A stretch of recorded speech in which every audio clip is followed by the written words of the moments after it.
kembali lagi dengan saya Dr. Saskia SPOG, dan tema pembahasan kita kali ini akan membahas tentang serba-serbi induksi nih. Jadi induksi itu bakal diapain sih dok? Pada dasarnya induksi adalah usaha kita untuk memunculkan mules pada kehamilan yang satu belum ada tanda-tanda bersalin dan sudah masuk HPL.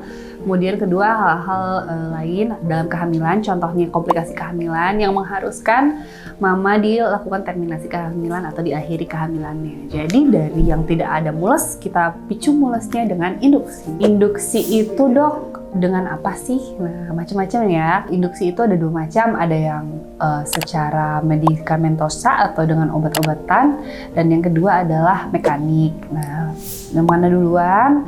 Sebenarnya tergantung kondisi mulut rahim, alat untuk mengeluarkan urin, tapi kita pasangnya di mulut rahim, lalu dikembungkan, ada balonnya. Nah, balon itu akan bekerja sebagai satu melunakkan mulut rahim, menipiskan mulut rahim, dan menimbulkan mules. Nah, ketika balonnya sudah lepas nih, biasanya pembukaannya besar. Nah, kalau besar kita biasanya lanjutkan dengan obat-obatan yang diinfus. Tapi bisa juga kalau misalnya pembukaannya tertutup banget, kita mau mencoba memasang balon metrolisa tapi nggak bisa. Biasanya kita butuh, berarti artinya mulut rahimnya tuh masih kaku banget. Berarti kita butuh melunakkan lagi si mulut rahimnya. Dengan apa? Biasanya sih dengan obat-obatan. Obatnya bisa diminum atau bisa di vagina atau bisa dua-duanya gitu.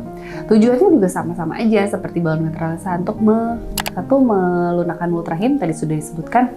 Kedua, memicu mules dan memicu pembukaan. Ya, kalau misalnya pembukaannya ternyata setelah diberikan obat yang diminum atau yang ke vagina jadi pembukaannya besar, syukur-syukur bisa dilanjutkan dengan obat-obatan yang dari infus. Nah, katanya sih yang dari infus itu lebih mules dibandingkan yang dari vagina ataupun diminum. Nah, tapi kalau misalnya ternyata setelah diberikan obat dok, belum juga ada pembukaan, biasanya kita ulang lagi, kita lihat 6 jam. Kalau 6 jam belum ada pembukaan sama sekali, kita beri lagi. Belum ada pembukaan, kita beri lagi. Tapi ada maksimalnya sebetulnya. Kalau misalnya lebih dari 4 kali pemberian, mulut rahimnya masih kaku, belum ada pembukaan sama sekali, itu susah juga ya untuk kita lanjutkan induksinya gitu. Tapi jarang sih sebetulnya terjadi seperti itu. Kemudian dok, misalnya kriteria gagal nih, ada yang bukan nanya kan dok, dulu saya SC-nya karena gagal induksi. Nah, gagal tuh kayak apa?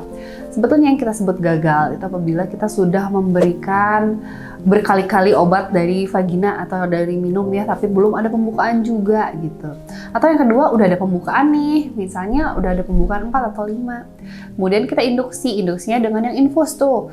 Nah, biasanya maksimal itu kita akan memberikan 2 labu. Jadi kalau misalnya lebih dari 2 labu, pembukaannya belum sampai lengkap atau belum sampai 10, biasanya kita sarankan untuk tidak melanjutkan induksinya lagi. Apalagi kalau sudah habis ya cairan infusnya. Pembukaannya contohnya masih 6 atau 7, terus induksinya udah habis nih, biasanya kita akan sebut induksinya gagal. Kemudian yang akan dipilih selanjutnya adalah dengan operasi sesar. Oke, mudah-mudahan Pearls menambah wawasan baru mengenai induksi. Tidak perlu takut, induksi adalah usaha kita untuk mempercepat pertemuan dengan bayi sehingga ibu dan bayi dapat lahir dengan sehat. Kita ketemu di konten selanjutnya ya Pearls. Bye!